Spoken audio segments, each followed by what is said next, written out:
Greetings, people of the interwebs. Jake here, and this video is in very loose correlation with a video I did, I believe, last week regarding the potential rumors of Fox and Marvel working out some kind of deal to cross over the X-Men and Fantastic Four with the MCU.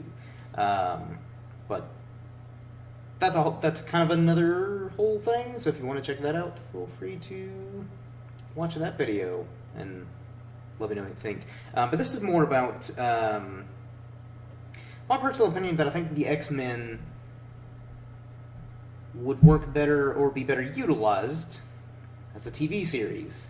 Now, I know what a lot of you are thinking, but Jake, an X-Men TV series would cost a whole lot of money, and there are already two X-Men TV series being developed based on Legion and Hellfire Club, which I'm fully aware. However, I don't think that the TV series Hellfire Club and Legion will be directly connected to the X-Men movies, which that could work for its benefit or possibly hinder it, but that's a whole other thing. But also, yes, I'm aware that an X-Men series would require a large budget, but I'm going to entertain the notion that some network, whatever it may be, could do an X-Men series, and if done well, with the right budget, obviously not the budget that the movies are on, but a decent enough budget, I still think an X-Men series could work. And some of the reasons why I'm going to point out why I think the X-Men would be utilized better in a TV series instead of a movie is just because, or well, I'll go ahead and get into it. So one of my main issues that I've had with the X-Men movies is the villains.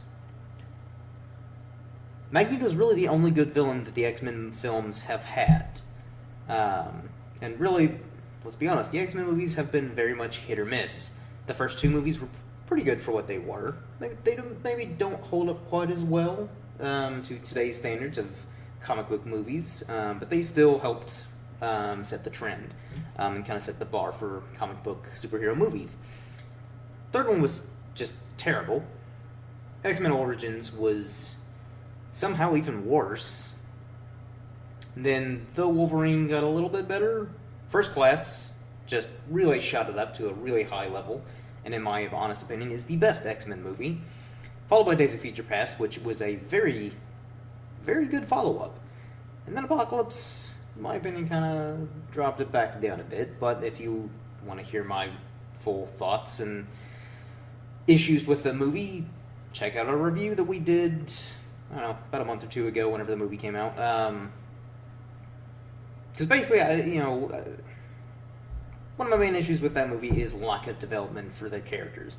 Not just some of the new X-Men characters that not new, but the new actors that they brought in to play Jean Grey, Cyclops, Nightcrawler, and all that. Some of them I think they did good with kind of starting them out with their introduction and development, and then they kind of just stopped. Like Storm, well, really, a lot of the characters, they just introduced, most of them pretty strong, they're at least good enough to kind of get me attached to these new actors playing the characters, and then they just didn't really bother developing them at all, or did develop them at all, like Psylocke. Her role was completely pointless in the movie, but again, that's a whole other thing.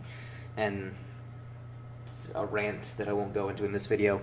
So again, that's another benefit that I think a series would do better is developing characters, both heroes and villains alike. But in particular, villains. Because Magneto was really the only, in my opinion, good X-Men villain throughout the entire series. And really, even Magneto has kind of been bad guy, good guy, depending on what movie and, the scenario, which I'm not entirely opposed to, just because that's kind of how he is in the comics, because I view him more as an anti-hero than a straight-up villain. Because at least with Magneto, yes, he does, he's done some terrible things, but in his eyes, it's all for the good of his people. So you can at least kind of understand his mentality, and you can kind of sympathize for him, because he, underwent terrible, heinous acts as a child in the concentration camp. So he's got a lot of depth and layers to him that, in my opinion, makes him one of the best X-Men characters, or characters within the X-Men comics and all that stuff. But because William Stryker in X2, though he was a good villain, that movie was more Wolverine focused, and I get, because Wolverine is the big draw for most people. And again, William Stryker is a good villain for Wolverine, but he's not the best villain for the entire ensemble team of the X-Men. So I think that's where I'm kind of gonna take a notch down of X2, even though I really like that movie and it's one of the better X-Men movies.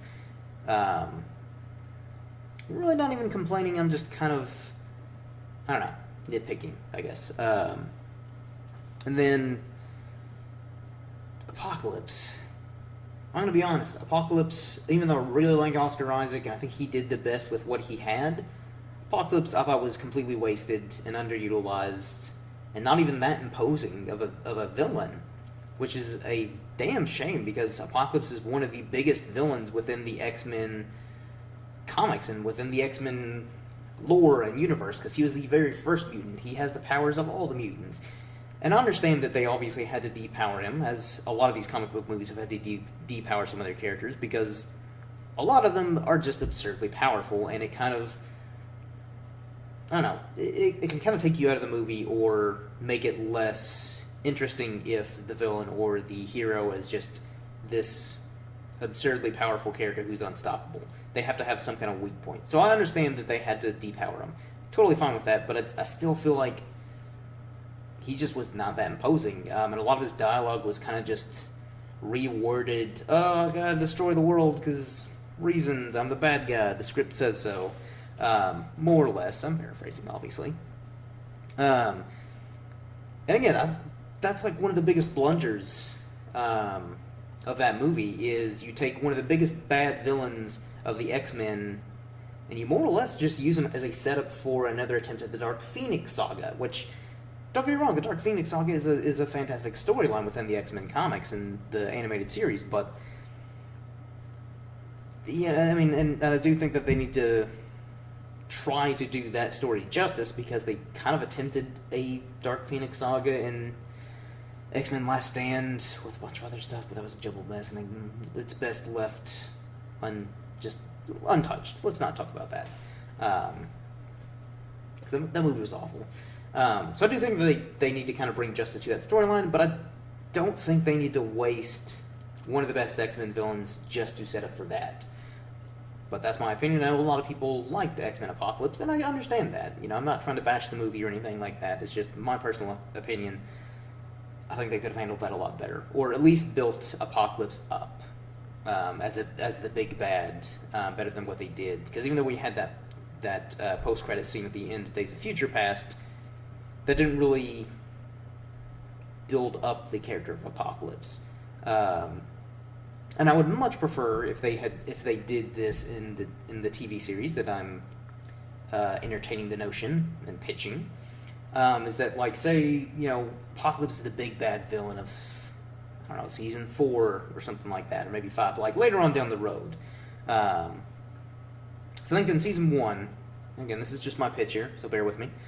Season 1, have Magneto as your main antagonist, just because I think he's a good starting off villain, because he's not too over the top for the X-Men to handle, and there's the possibility that, you know, he'd kind of be a recurring antagonist throughout the duration of this series that I'm pitching here.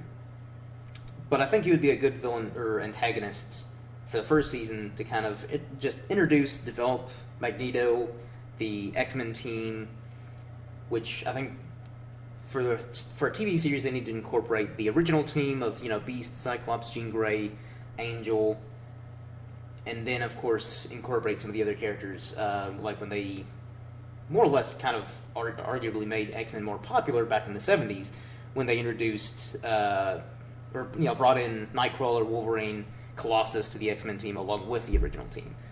So we've got a nice blend of characters that we all know and are familiar with, and so you don't have to spend a whole lot of time to go out of your way to develop these characters because we already more or less know who they are.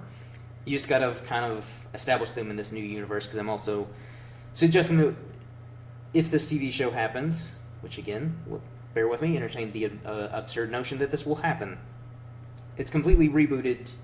Slate's been wiped clean from the movies because, let's be honest, regardless of what you think about the movies, there are continuity errors throughout, and they're so massive that you could drive a truck through these continuity error in these plot holes. But again, that's a whole other thing, and more reason to where, I think if they start off fresh, they don't have these continuity errors, which, sure, to your average person, they don't notice, but for us fans, I know it's kind of nitpicking here, but man, it'd be great if they could really get their continuity straight. But again, so yeah, this TV series would be completely new actors and all that playing these characters. So that way, even like, let's say the first season is kind of your typical first season of a lot of shows nowadays, where they're like 6-7 episodes, maybe 10. But I still think that they could, if given the right script and, right people involved, producers, directors, and all that stuff for the episodes, I think you could actually do a solid X-Men TV series within 6 to 7 episodes, 10 preferably. But I still think 6 to 7 episodes would be adequate to develop the characters. Magneto and the Brotherhood of Evil Mutants would be kind of his team to counter the X-Men. And then, of course, they beat him. He kind of goes off and does what Magneto does when he gets defeated by the X-Men in the comics.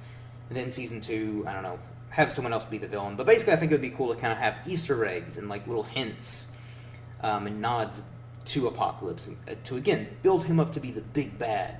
Whether he's like the big bad for the main, like the series finale, or just, a couple seasons later. I think it'd be great. So you don't completely waste them. You're properly developing these characters, much like how the MCU are doing with Thanos. They had the post-credit scene at the end of Avengers, the first Avengers, and then they've kind of been building him up to be the big bad of Infinity War, which I think is a good strategy, and something that's again, the X-Men movies have kind of been lacking. But also, I don't know, I just think that the X-Men could flourish so much better as a TV series than the movies, because I think in the storylines from the comics and in the animated series, I think that was the beauty of it, is they had, multiple issues for the story arc to develop, whatever the story is, whether it be the antagonist or the X-Men going up against whatever threat it was, or even if just dealing with their own personal demons of trying to figure out where they fit in, which again, that in of itself could be a great little sub-story arc or continuing arc for some of the characters throughout the entire X-Men series, because again, a lot of the characters go through that thought process in the comics, where they're constantly battling between, do I want to be a mutant, or do I want to be a normal human and live a normal human life, and not be all deformed or have these weird powers. So I think that theme in of itself makes a great dynamic that could easily be fleshed out and flourish so much better in a TV series than the movies have done. So yeah, overall, I just feel like, even though I like about half the movies, I don't know, I just feel like the storyline and the lore and the mythos behind the X-Men would just be better suited to an ongoing series over movies. Especially like if they kind of did the same thing that the 90s animated series did, but obviously they would, adapt it to live action, but they'd also have to modernize it quite a bit and touch it up, because as much as I loved the animated series growing up, when you rewatch it, it doesn't quite hold up as well as some of the other 90s shows, like, the Spider-Man series and the Batman series from the 90s, which in my opinion still hold up pretty well. But yeah, anyway, the point being is, like, the animated series was a very faithful adaptation of the comics, and the characters were really well done, the storylines and all that stuff. So I think if you kind of did the same formula, I guess, as the animated series as best you can, because obviously it's hard to adapt comics into live action, let alone animation into live action and all that stuff. But I think if they kind of took elements of the animated series and kind of the spirit and the tone and made it live action, I think it could work. But I don't know. That's just me kind of rambling and why I think that, I'm all for the X-Men movies continuing, especially with how great Deadpool was. And I like the idea of an X-Force movie and New Mutants and all that stuff. I'm all for it. I just, again, I'm more leaning towards, I think it'd just be better suited as an ongoing TV series. But that's just this humble Irishman's opinion. And I'm very curious to hear what you all think on whether you completely disagree with me and you think the movies are perfectly fine and we continue with the movies. Or if you agree with me and think they should just continue this or not continue, but essentially reboot and do a TV series with the X-Men. So I'm very curious to hear what you all think, and hopefully we can get a nice discussion going in the comment section. And be civil, because no one likes an asshole. But hey, if you're gonna, post hateful comments down below, that's perfectly fine. Your hate completes me.